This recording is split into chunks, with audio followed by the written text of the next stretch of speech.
E aí, pessoal? Como é que estão vocês? Tudo bem com vocês? Tudo bom, crianças? Vamos lá. Olha só. A gente já continuando a nossa série de vídeos sobre a história do seu Hilliard.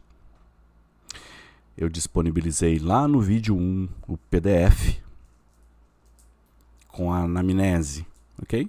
Com as palavras dele, do próprio Hilliard.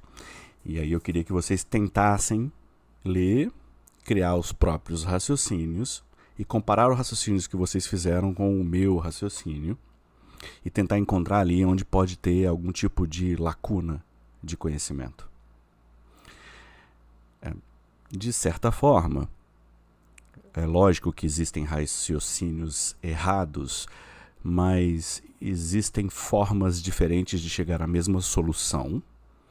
E levando em consideração que a gente tem um problema e raciocinamos para tomar uma decisão para resolver esse problema, esse raciocínio nunca é único. Ele é sempre muito variado. O importante é que a gente consiga chegar num bom diagnóstico em tempo hábil para a gente conseguir bons resultados e aumentar a probabilidade de que teremos bons resultados nas nossas ações. É isso que importa no final das contas. Tudo é uma questão de probabilidade e daqui a pouco a gente vai comentar sobre isso. Então, Hilliard é um senhor idoso que vai até a UPA. A gente já falou uma série de informações sobre a história dele. E o que a gente tem até o momento, tá aqui, vou dar um zoom aqui um pouquinho. Então, o que a gente até o momento é, depois de ter destilado as informações que apareceram, temos um idoso previamente ativo e independente que se apresenta com dispneia aos esforços, subaguda, progressiva e atualmente aos mínimos esforços com importante impacto funcional. Ele está taquicárdico, aparentemente normotenso, afebril, frequência respiratória no limite superior e normoxêmico. Acho que essa palavra nem existe, mas eu gosto muito de usá-la. Normoxêmico seria com os níveis de saturação de oxigênio normais, tá? Então vamos lá. O próximo trecho que a gente vai falar da história é quando ele fala isso daqui. Então, ele cita, né? Ele comenta, olha, provavelmente, neste momento, a gente não tem a pergunta do médico aqui, né? Mas provavelmente foi uma pergunta aberta, ou razoavelmente aberta. Olha, eu nunca tive doença no pulmão ou no coração, não. Nunca precisei tratar pressão alta, diabetes, nada disso. E fumar também nunca fumei. Às vezes eu bebo, mas não é sempre. 1 ou 2 vezes por mês eu bebo uma cervejinha. Perfeitamente. Então vamos lá. O problema é a dispneia. Esse é o problema. O fato dela ser aos esforços, subaguda, progressiva, são dados clínicos que qualificam o problema. É que a gente chama de qualificador semântico. Ele dá um novo sentido ao sintoma e permite que a gente acesse scripts de doença. Uma série de outras... Então, todas essas informações que estão aqui estão relacionadas ao fato à dispneia e ao problema. E algumas informações, elas não falam do problema, mas elas fornecem contexto ao problema. Então, quando a gente vai resolver um problema clínico, a gente tem o problema mesmo,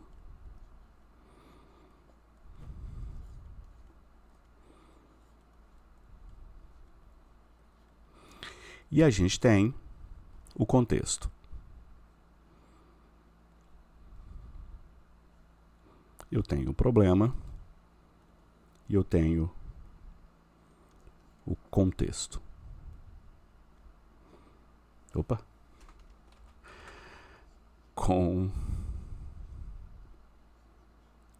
contexto.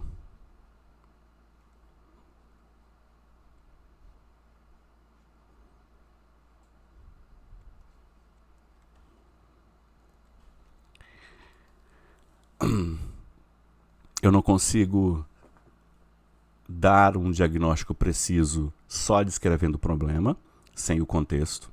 E eu não consigo dar um diagnóstico preciso se eu tiver o contexto, mas não tiver que problema é, para poder resolver. Então, obviamente, o contexto é muito importante para iluminar o problema. Ele não define exatamente qual é o problema, mas ele modifica as probabilidades das suas hipóteses. Certo? Então lembra que a gente tinha comentado lá atrás que quando a gente fala de dispneia, cadê aqui? Aqui é a fragilidade. Tá, a gente colocou essas hipóteses aqui. Quando a gente fala de dispneia, a gente tinha colocado lá umas hipóteses, né? A gente tinha colocado insuficiência cardíaca, pneumonia, algum tipo de anemia, acidose.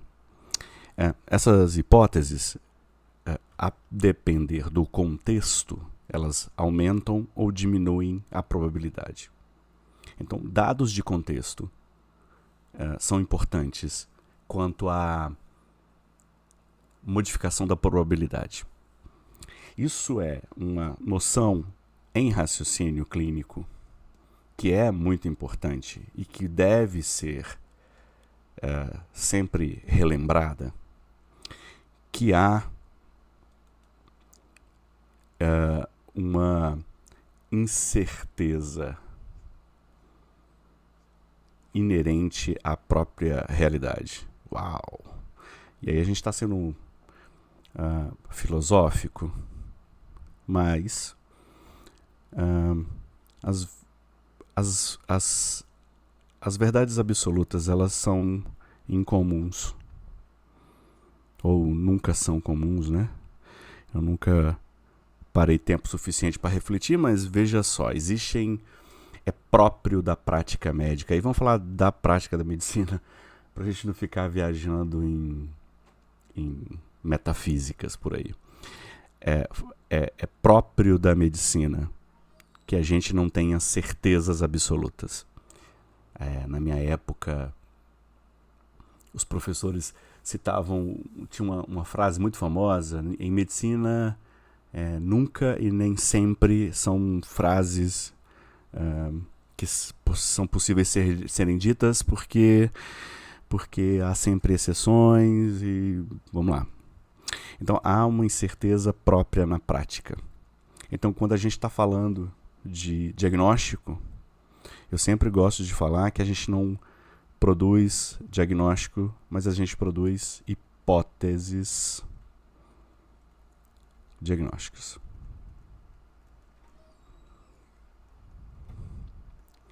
Ok? Hipóteses diagnósticas.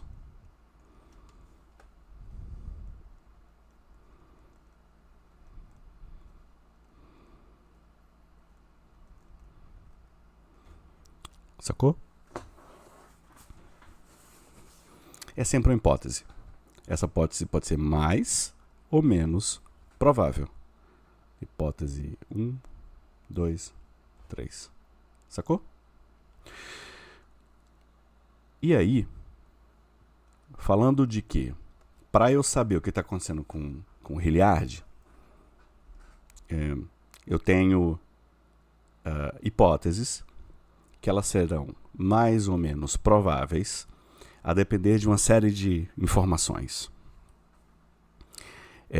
A primeira delas é a própria epidemiologia, a própria prevalência da doença. Então, independente de qualquer dado de contexto, um paciente com falta de ar, chegando numa emergência, é muito incomum, é muito pouco provável que essa falta de ar seja um paciente com fibrose cística. Mas é muito mais comum que seja um paciente com asma. Muito mais. Porque a asma epidemiologicamente, é uma doença muito mais prevalente do que fibrose cística. Então, de cara, a gente está o tempo inteiro trabalhando com probabilidades. Então, quando ele chega, quando o médico começa a falar sobre o passado aqui, né?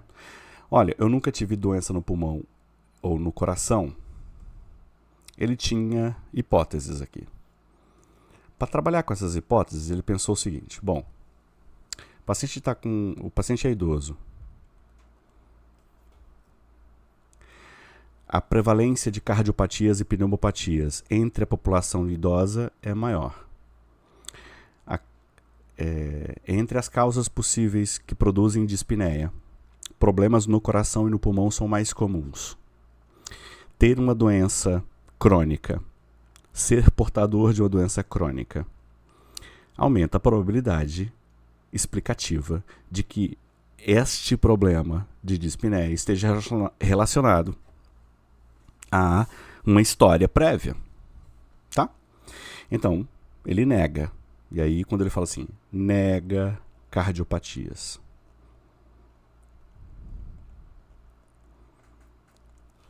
Né? E ele nega pneumopatias.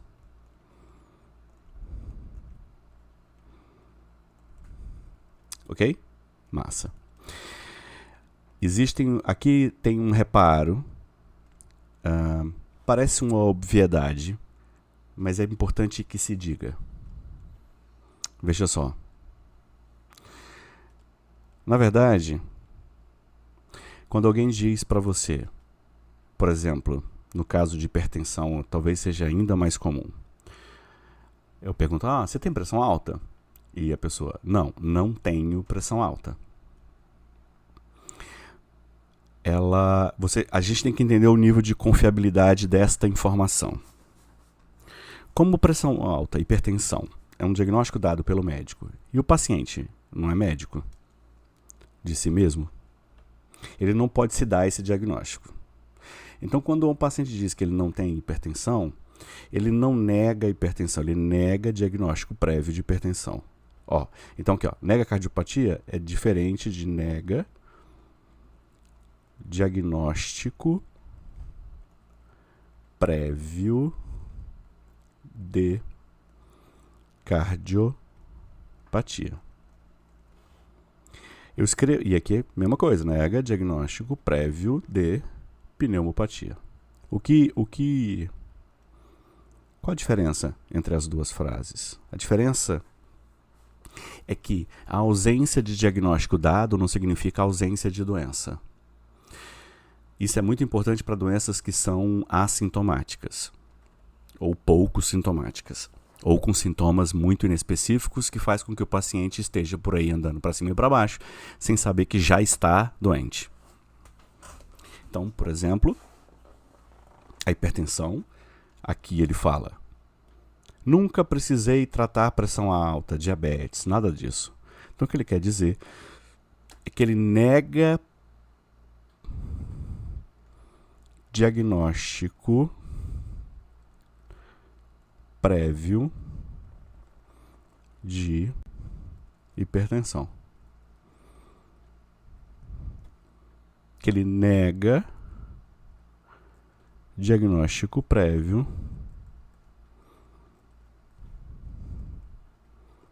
de diabetes.